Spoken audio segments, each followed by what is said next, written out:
Podcast. Oke, kali ini kita kembali lagi di Podcast yang part kedua. Nah, sekarang kita juga kedatangan tamu yang spesial. Mungkin tamu sekarang bukan dari kalangan guru, namun dari kalangan siswa. Setara lah sama kita juga siswa. Nah, tamu ini tuh spesial. Ciri-cirinya itu tinggi, ganteng, putih, orang yang terkenal lah dari ujung Ulalbab sampai ujung utara Ulalbab pasti terkenal. Pasti itu. Ya, saya mungkin kenal juga sama orang ini. Nah, kita panggil aja langsung Bapak kita, Bapak Presiden PES SMA ITL Batam, yaitu Kaisan Jaya Cildra. Malam, sorry. Malam. Oke, udah makan? Nah, apa kabar Kaisan? Alhamdulillah sehat. Nah, sebelum itu mending perkenalan dulu lah sama orang-orang luar. Oke.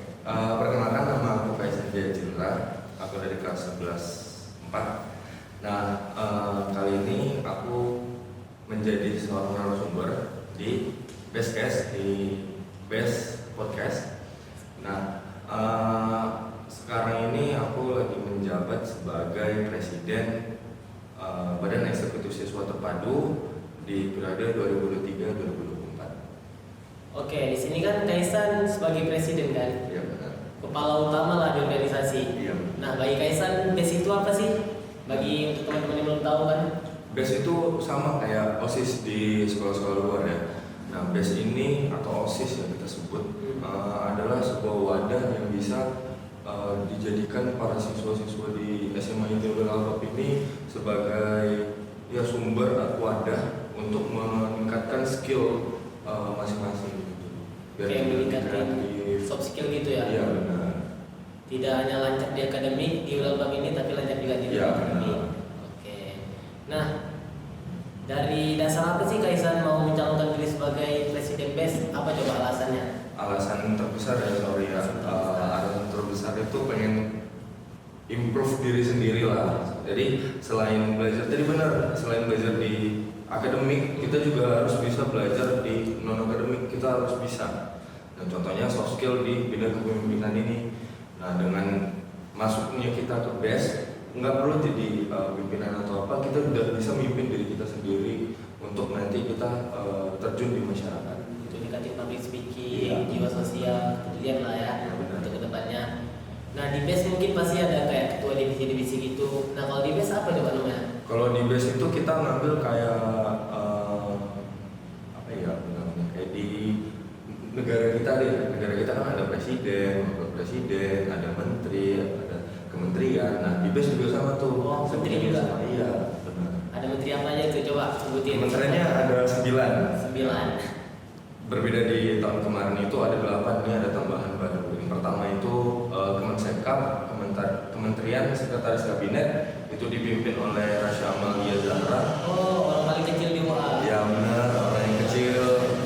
Nah, jadi Kementerian Sekretaris Kabinet ini tugasnya itu adalah mencatat administrasi atau ibaratnya mereka yang hari-hari megang komputer, mereka yang kerjanya di belakang komputer, mencatat surat, membuat surat dan lain-lain untuk mendukung BES ini secara administrasinya. Menjadi sekretaris di BES lah. Iya, benar. Sesuai dengan namanya sekretaris kabinet. Nah, setelah itu ada Kemenkeu atau Kementerian Keuangan. Nah, ini dipimpin oleh Monica Angelita Putri. Oh, yang besar Nah, itu. waduh, Badannya besar. ya, itu mereka megang keuangan seperti namanya. Mereka yang jadi bendahara di BES ini. Mereka yang nanti mengutip uang kas. Nah, jadi setiap hari Kamis tuh teror bagi anak BES. anak BES. Ya benar. Setelah itu selanjutnya ada KBN, Kementerian Bela Negara. Ya, menterinya host sendiri, Sari Abdul. Nah, tugasnya ini ibarat kayak polisi gitu. Polisi sekolah. Jadi mereka menegakkan keadilan atau kedisiplinan di sekolah ini gitu. Jadi yang datang terlambat, yang pakaian yang nggak teratur atau segala macam, Cabut sholat. Ya, cabut sholat. Nah, itu nanti diberhentikannya dan dihukum nanti sama KBN. Tadi kita bahas sholat. Nah, sholat ini ada juga nih kementeriannya. Apa itu? Namanya Kementerian Agama. Nah, mereka ini yang ngurus di bidang agama, yang PHBI, juga mereka yang ngurus di musola. Nah ini mereka nih, jadi mereka ini ibarat kalau misalnya di pesantren-pesantren ya ada bagian khusus buat agama, buat di musola. Nah ini sama, jadi mereka tugasnya untuk menertibkan yang ada di musola. Ketuanya siapa? Namanya Fasa Gaziani. Nah selanjutnya itu ada Kemendikbud nih. Kemendikbud ini kayak bisa dibilang polisi lingkungan hidupnya. Bagian kebersihannya. Iya, bagian kebersihan. Jadi mereka ini sama kayak KBN, kerjanya patroli, putar-putar sekolah. Nah untuk menjaga kebersihan di sekolah ini. Jadi setiap kelas itu nanti ada catatan nih. Oh, dicek berarti ya setiap Dicek. kelas. Di setiap kelas ada penilaian bagi yang enggak mencukupi nilai. KKM-nya lah. Nah, nanti mereka itu dihukum sama Kemendikbud di misalnya di hari Senin atau di hari Selasanya gitu. Menterinya siapa? Namanya Zaki Rahman Sadiwa. Oh, Zaki Rahman Sadiwa. Dan setelah itu ada Kemenpora. Oh, Pora. Kemenpora ini adalah apa ya? Kementerian Pemuda dan Olahraga. Sesuai dengan namanya, mereka yang megang bagian olahraganya. Mereka yang nanti di kelas meeting nih, nah mereka nanti yang megang. Kayak mencari apa? Lomba-lomba. Ya benar. Di luar gitu. Ya lomba-lomba. Voli, basket, ya. Ya benar. Setelah itu ada Kemendikbud, Kementerian Pendidikan dan Kebudayaan. Ya. Nah, Kemendikbud ini fokusnya ada dua nih soal. Dia ada di seni dan dia ada di pendidikan. Pendidikan ini contohnya di sekolah kita nih ada namanya SSO ya. SSO. Nah mereka ini adalah yang nanti bakal mencarikan soal buat anak-anak yang nantinya bakal ikut seleksi SSO. Nanti ujian juga mereka nanti yang mengumpulkan soal-soal tahun kemarin untuk diberikan kepada siswa-siswa yang mau belajar persiapan ujian akhir tahun. Oh jadi kayak les sebelum SSO lah. Iya benar. Study club. Mereka study club ya. Setelah itu selanjutnya, menterinya ini namanya Alfi Reski Andria. Oh ya tadi orang belum disebutin menteri. Oh ya menteri. Mana nanti menterinya? Menteri Pora namanya Aditya Faris Hidayat. Aditya Faris Hidayat. Jago futsal. Ya bang. Siapa sih nggak kenal dia kalau di futsal kan? Ciri-ciri Bang Alfi? Kalau Alfi ini dia anak seni lah, sebenarnya anak seni. Nah tadi saya baru bahas yang di pendidikan. Sekarang saya mau bahas kebudayaannya di Kemendikbud. Nah kebudayaan di Kemendikbud ini mereka di perayaan-perayaan nih soal mereka nggak hanya menampilkan kayak apa ya bilangnya keseruan dari eventnya, tapi mereka juga menghadirkan kebudayaan Indonesia. Ibaratnya mereka akulturasi gitu lah, gitu. Nah setelah itu selanjutnya ada Kemendikbud, udah ya tadi KPP itu inilah kementerian barunya KPP, Kementerian Pemberdayaan Perempuan. Nah ini mereka berfokus pada perempuan, meningkatkan value perempuan gitu. Nah dipimpin oleh Lilita Hayuning Prabowo. Itu kerjanya apa ya? Mereka itu kayak meningkatkan soft skill. Mereka kayak bikin sebuah talk show yang bisa meningkatkan semangat perempuan untuk meningkatkan dirinya sendiri. Mencari narasumber luar. Iya benar. Belajar public speaking untuk Iya apa? benar. Itu mereka salah satu program mereka itu. Nah selanjutnya ada Kominfo nih.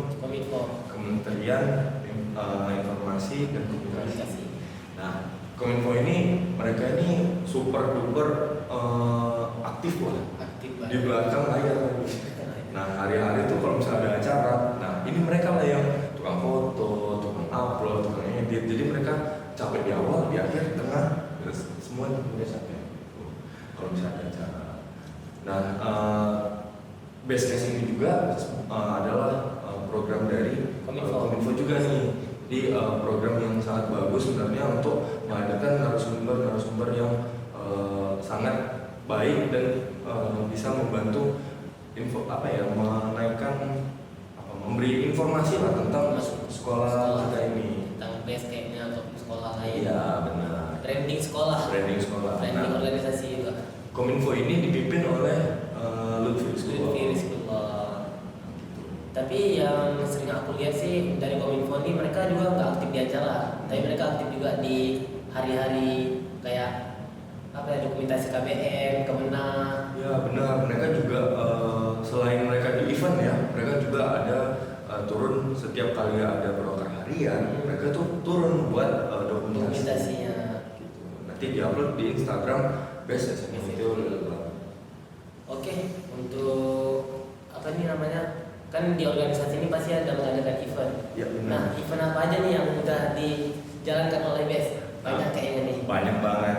Kebetulan ya nama kabinet BES 2023-2024 itu adalah kabinet eksplorasi. Nah, eksplorasi itu aku dan seluruh BES ini mencoba untuk eksplor dari setiap kemampuan atau skill yang dipunyai oleh anak-anak SMA Tirunul Babatang. Jadi mereka nggak hanya bisa di akademik tadi, tapi mereka juga harus di tempat yang bisa di tempat yang lain. Jadi nggak misalnya ada satu orang yang bisa di akademik, satu orang nggak bisa di non akademik. Nah nggak bisa kita paksa dong dua-duanya ikut di akademik, nanti jomplang. Nah jadi kita hadirkan sebuah wadah atau sebuah event acara yang bisa membantu teman-teman yang nggak bisa di akademik untuk menunjukkan tarinya gitu soalnya. Terjunlah mencari panggung untuk mereka. Nah contohnya ya untuk event yang baru-baru ini di bulan Ramadan kemarin, BES itu baru aja menyelesaikan acara yang namanya Musafir Muslim Ulul Albab. Ya itu. Jadi isinya itu ada yang pertama dari jadi itu Musafir itu 3 kementerian yang berkolaborasi untuk membuat event Musafir. Kementerian apa itu? Itu ada Kemendikbud, Kemenak, dan KPP. Nah, mereka ini 3 kementerian inilah yang menjadi dasar untuk terciptanya acara ini. Tapi ini acara yang diselenggarakan oleh BES untuk seluruh anak SMA itu. Jadi untuk event-event yang lainnya kayak misalnya dari KPN ataupun Pora ataupun Kemendikbud itu ada nggak? Oh ada pasti. Jadi setiap dari aku sendiri kayak setidaknya setiap kementerian itu ada loh event yang diadakan gitu. Kayak KPN waktu awal-awal kita menjabat ya, mereka udah bikin Hari Pahlawan dan itu bagus banget. Ada lomba puisi, ada lomba fashion show yang pecah banget waktu itu, ya kan. Nah habis itu di Kemenpora ada class meeting. Kita juga di setiap bulan ada olahraga bareng yang kemarin di hari Jumat minggu lalu ya itu kita baru aja jogging. Ada jogging ya. Kita ada jogging gitu. Jadi setidaknya kita nggak hanya belajar di sekolah ini belajar akademik, tapi kita juga refreshing gitu loh. Biar bisa fokus lagi ke pelajaran. Jadi nggak melulu hanya belajar. Kita juga harus refreshing. Kita kan murid ya kan, capek juga hari-hari. Karena ada kata-kata kayak gini, pendidikan itu bukan hanya duduk, diam, dan mendengarkan. Tapi pendidikan itu tempat kita membentuk karakter, mencari wawasan, dan mencari pengalaman. Itu sih yang pegang. Nah, untuk BES sendiri itu kira-kira berapa lama itu periode penjabatannya? Oh, kita dari Oktober sampai dengan Oktober 2023 ya, sampai dengan September atau Oktober di 2024. Itu masih panjang, tapi ya kita kalau bisa kita selesaikan dengan yang terbaik lah, kita selesaikan. Wah, berarti pas tahun lah ya? Ya pas tahun. Nah, untuk DPS ini pasti mungkin kan kita semua berbeda pemikiran lah kan, dari semua setiap staf kementerian pasti beda pemikiran, beda karakter. Dan situ pasti ada kayak apa ya, kayak ada kesulitan gitu bagi Kaisar sendiri untuk mengatur karakter siswa, untuk apa yang mengajak lah pokoknya untuk menggabungkan satu pemikiran. Itu kayak mana kira-kira kesulitannya? Kalau misalnya untuk menyatukan banyak kepala untuk menyetujui satu ide itu emang susah. Nah, dengan cara apa aku bisa bikin orang setuju? Kita bikin rapat besar di mana rapat itu dibuka buat umum, terserah mereka mau ngomong apa, mereka mau menyampaikan apa, aspirasi dari mereka. Misalnya kita tanya nih dari Kemenak ini apa permasalahannya? Nanti kita selesaikan bareng-bareng. Nah di forum itulah kita selesaikan, kita damaikan, setelah itu kita putuskan.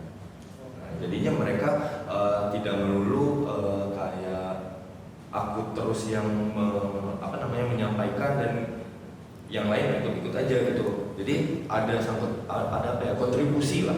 kontribusi dari teman-teman yang lain di kementerian-kementerian lain yang memasukkan aspirasinya ke dalam sebuah pernyataan mereka. Gitu.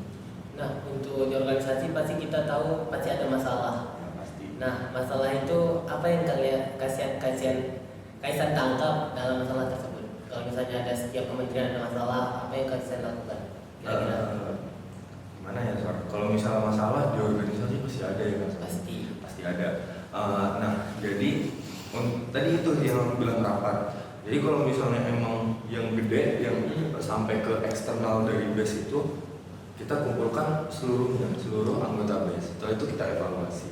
Nah kalau misalnya emang itu berdampaknya cuma satu kementerian, itu kita kumpulkan aja satu kementerian itu, lalu kita omongin di dalam situ, kan?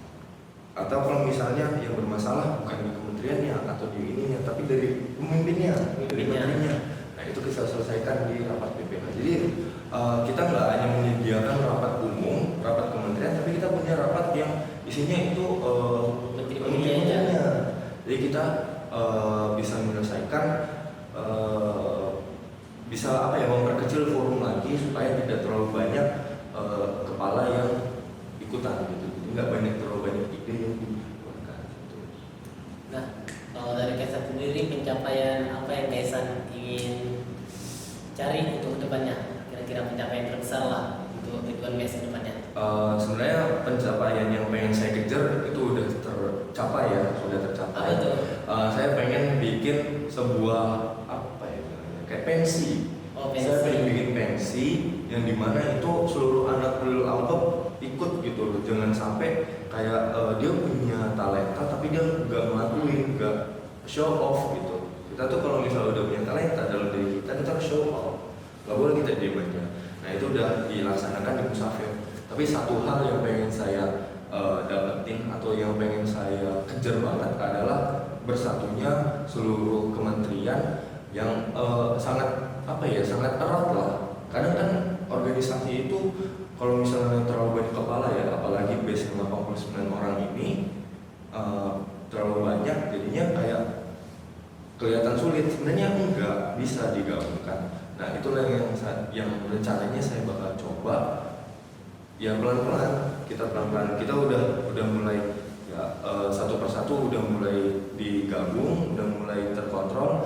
Nah selanjutnya untuk mempertahankan itu di awal kita udah mulai mengontrol semua, tapi mempertahankan itu sampai akhir. Oke, mungkin ada sedikit kata-kata untuk anak-anak yang di luar sana yang kayak cuma nolek, mager, nggak mau berkontribusi dalam sosial, itu kayak mana?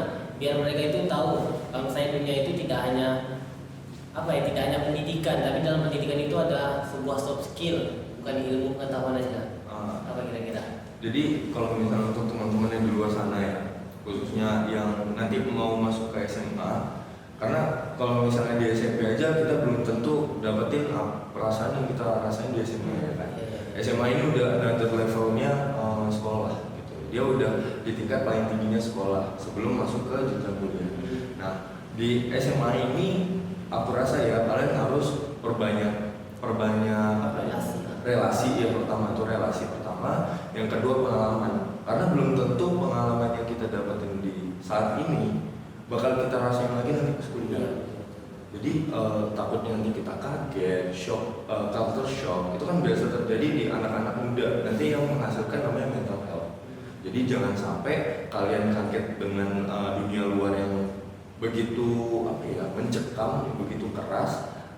Kalian tidak punya persiapan, jadinya kalian kayak, aku gampang nyerah, anxiety, nggak bisa kayak gitu. Karena kita hidup harus life is must go on, harus terus jalan.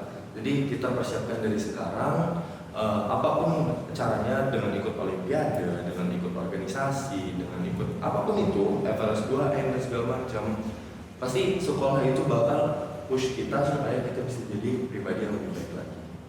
Jadi untuk anak muda di luar sana jangan cuma mencari kebebasan lah, tapi mencari pengalaman itu penting. Bukan dengan kenakalan aja, tapi dengan pendidikan. Iya betul. Nakal sebenarnya wajar. Boleh ya.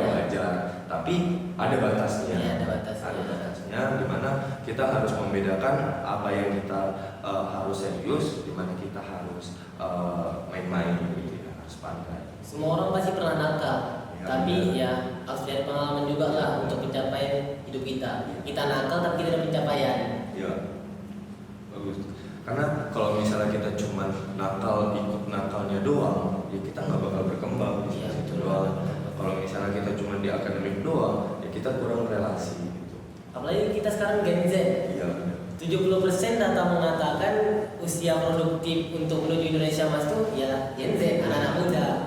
Nah, apalagi kan untuk anak-anak muda nih pasti menjadi cikal bakal pemimpin dan calon masa depan Indonesia Emas. Iya. Nah, menurut Kaisan tuh Indonesia Emas tuh kayak mana kira-kira untuk kemerdekaan belajar lah untuk kedepannya? Indonesia emas ya. Wah, Indonesia emas itu sebenarnya bisa kalau misalnya kita mau capai itu bisa.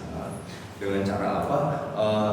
Kita tuh sebenarnya ya kalau dari kacamata kita udah disupport banget sama pemerintah. Ya.